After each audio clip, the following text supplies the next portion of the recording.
In this video, I'm going to use addition rules, these addition rules that I have written up here at the top, to answer probability questions having to do with a deck of playing cards. And in these types of examples, you can actually, you don't have to use these formulas. You could go ahead and just carefully count through the deck and just count any card that satisfies the conditions that are asked about in the probability question. If you're interested in doing it that way, I did a separate video where you can see me go through these examples using that strategy. But in this video, we're going to use these formulas. So notice at the top, I have ME, which just stands for mutually exclusive, and not ME stands for not mutually exclusive. So we're going to read each problem and then first ask ourselves, are the events mutually exclusive, which means they can't happen at the same time, or not mutually exclusive, meaning they can. So for our first problem, we have to find the probability of drawing a 4 or a 6. And you need to ask yourself, well, is there a card in this deck that is both a 4 and a 6 at the same time? And the answer is no. So because they cannot happen at the same time, I'm just going to write ME, which stands for mutually exclusive. So that means I'm looking at this formula on the left up here, where I just have to add the two probabilities together. So you're going to take the probability of a 4 plus the probability of a 6. So there are 1, 2, 3, 4 cards out of 52 that are 4s, and there are 1, 2, 3, 4 cards out of 52 that are a 6. If I add the 4s together, remember when you add fractions, you're just adding the numerators. The denominators, if they're the same, stay the same. So we need a common denominator in order to add. So we end up getting 8 over 52. And then we can reduce this just by dividing by a common factor. So in this case, both of these numbers are divisible by 4. So when we do that, we get 2 out of 13. And then let me show you also how to use a calculator to do that. If you have a TA34 or 30, you can press the fraction button, the N over D button, and you can just type in your fraction, 8, and use the down arrow to put in 52. And then use the right arrow to get out of it, and then hit the simplify key, which is over here on the left, and you hit enter, and you can keep hitting the simplify key until you see a factor of 1 there. That means that 1 is the only common factor, so it's basically reduced to its lowest terms. So you can see here where it says factor of 1, that means 2/13 is the reduced version of this fraction. And in case you have a graphing calculator, you can just do 8 divided by 52 and then hit math, enter, enter, and that will give you the reduced version of this fraction, which is 2/13. Okay, so let's look at B. So this question, drawing a 4, so probability of a 4 or a heart. So let's look at those events and ask ourselves, are these mutually exclusive or not? So is it possible to have a 4 and a heart at the same time? It is. And actually, I'm going to go ahead and just erase what I had previously because we don't want to confuse this question with the last question. But if you look at the deck, you can see there's a 4 of hearts here. And because these can happen at the same time, we're going to say these events are not mutually exclusive, which means I need to use that second formula where I add the probabilities together. So probability of a 4 plus the probability of getting a heart minus the probability of both a 4 and a heart at the same time. So I'm going to use different colors. I'm going to go ahead and circle all the 4s. So I've got 1, 2, 3, 4. So there are 4 out of 52 4s. And then I'm going to use green to circle all the hearts. So 1, 2, 3, 4, 5, 6, 7, 8, 9, 10, 11, 12, 13. There are always 13 of each suit. And so I add those together and then I subtract any overlap. And you can see here the overlap is the card that has the 2 different colored circles. So it's the 4 of hearts. There was 1 card that I circled twice. So I want to subtract 1 because I don't want to double count that card. So I'm going to add 4 and 13 is 17 minus 1 is 16. So I get 16 out of 52. And then you can either use your calculator to reduce, or you can divide both of these by 4 and get 4 out of 13ths for a reduced fraction. And then if you ever want to find the decimal, let's actually talk about that real quick. So 4/13 or 16 out of 52, you can just take 16 divided by 52 and you get the decimal. And the same is true for the reduced version. You should get the same exact decimal. It's a great way to check that you reduced correctly. So if I do 4 out of 13 or 4 divided by 13, I also get the same decimal. So if you're ever asked to find a decimal answer, that's how you could do it with your calculator. Okay, let's look at C. So C asks us to find the probability of a face card or a 4. So the face cards are all of the jack, queens, and kings because they have faces on the cards. So we're looking at all of these 12 cards here. So we ask ourselves first, are these mutually exclusive events? So can I have a face card and also a 4 at the same time? And the answer is no, they're totally separate. There aren't any cards that are considered both. So these are mutually exclusive events, cannot happen at the same time. So I'm looking at this formula on the left here. So I'm going to take the probability of picking a face card plus the probability of picking a 4. So there are 4 4s, so 4 out of 52, and there are 1, 2, 3, 4, 5, 6, 7, 8, 9, 10, 11, 12 out of 52. Oh, and you know what? I had those the other way around. Let's just switch those real quick so that doesn't get confusing. So we're going to say face card. Since I wrote face card first, I'm going to write that down first. So 12 out of 52, and then we've got 4 out of 52 4s, and then we're going to add those together. So 12 plus 4 is 16, and then I carry the denominator through, I get 52. And that's the same answer I got for B. So we reduce it by dividing both of these by 4, and we end up getting 4/13 for an answer for that one. Okay, so let's look at D. So what's the probability of a queen? So we're looking at this column right here, these 4 cards, or a diamond, which is this row. And so we can see here we do have a queen of diamonds that lands in both rows, both the row and the column. So these events are not mutually exclusive because it is possible for a card to be a queen and a diamond at the same time. So I'm going to use the formula on the right where I add the probability of picking a queen plus the probability of picking a diamond minus the probability of picking a queen and a diamond together at the same time.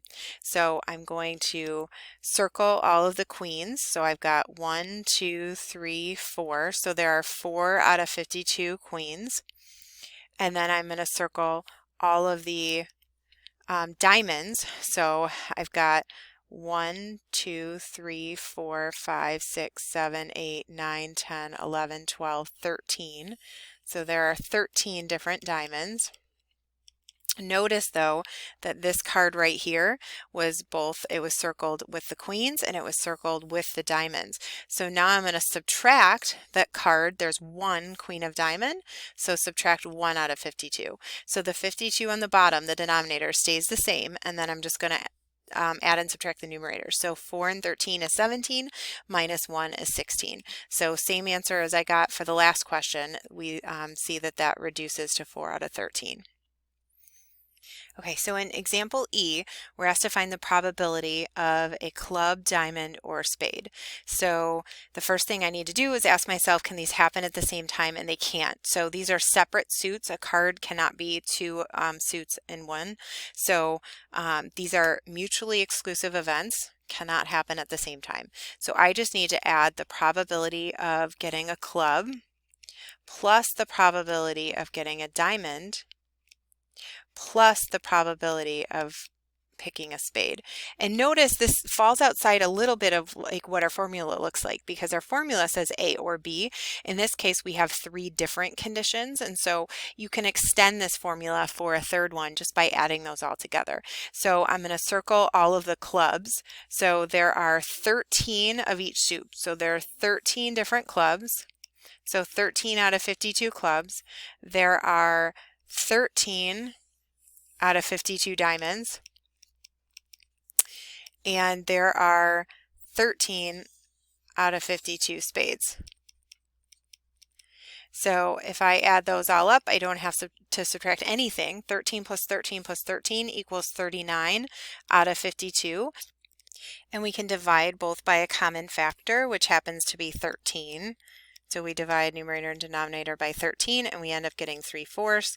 And then I've got my calculator up here. If you wanted to use the N over D button, you could do 39 over 52, and get out of the fraction, and just hit that simplify button until you see a factor of 1, so you get 3/4. And the same thing with the graphing calculator. You could just do 39 divided by 52. Well, it's not the same, it's a different process, but you could use a graphing calculator. 39 over 52, and then just hit math, enter, enter, and that also gives you a reduced fraction. All right, so last card question. What's the probability of picking a club or not a face card? So are these mutually exclusive? So let's first look at all of the clubs. So I will circle all of the clubs, and that would be this row right here. So those are all not clubs.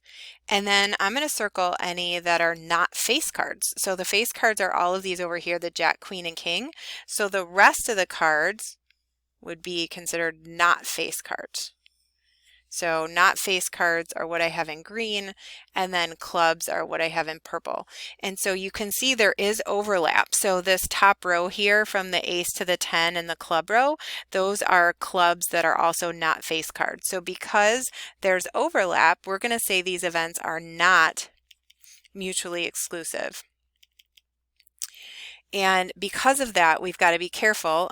We've got to use the formula on the right here where we subtract that overlap. So I'm going to find the probability of being a club plus the probability of not being a face card. I'm just going to write NF minus the probability of a club and not a face card at the same time. So I'm going to look at all of what I circled in purple. So the clubs, we've got 13 clubs, 1, 2, 3, 4, 5, 6, 7, 8, 9, 10, 11, 12, 13. So that whole top row are clubs, and then everything that's in green. So we've got 4 rows, and then 1, 2, 3, 4, 5, 6, 7, 8, 9, 10 across. So 4 times 10 is 40. There are 40 cards here that I have circled. So I'm just going to add 40 out of 52. And then I'm going to look at how many were circled twice. So this top row, 1, 2, 3, 4, 5, 6, 7, 8, 9, 10. There were 10 cards that fell into both of those categories. And so I'm going to keep the 52 as the denominator, add the numerator. So 13 and 40 is 53, minus 10 is 43 out of 52, and that cannot be reduced. So that's the final answer. And if you weren't sure about this being reduced or not, you could use your calculator and just use the N over D button and do 43 over 52. Basically here, we're looking to see if they have any common factors, numbers that divide into both of them evenly and without a remainder, and there are not. So 43 out of 52 is the final answer there. Okay, so let's do one more example where we look at these addition rules but use a table. In example 5, we're needing to look at the experiment where 2 dice are rolled. So in this table, all of the middle options, so everything with a parenthesis represents an outcome of the experiment. So parenthesis 1 comma 1 represents you roll a 1 on the one die and 1 on the other. The outside row and column, that's just the choices on each dice or die. So we're going to find the probability of getting a prime number on at least one die or a sum of 6. So I'm just going to write that out in my probability notation. So probability of getting a prime number on at least one or sum of 6. So let's look at what each of those, let's look at those each individually. So let's think about first what a prime number is. So we have to know what a prime number is in order to answer this question. So if we have 1, 2, 3, 4, 5, and 6 are all of our number choices here. To consider for a prime number.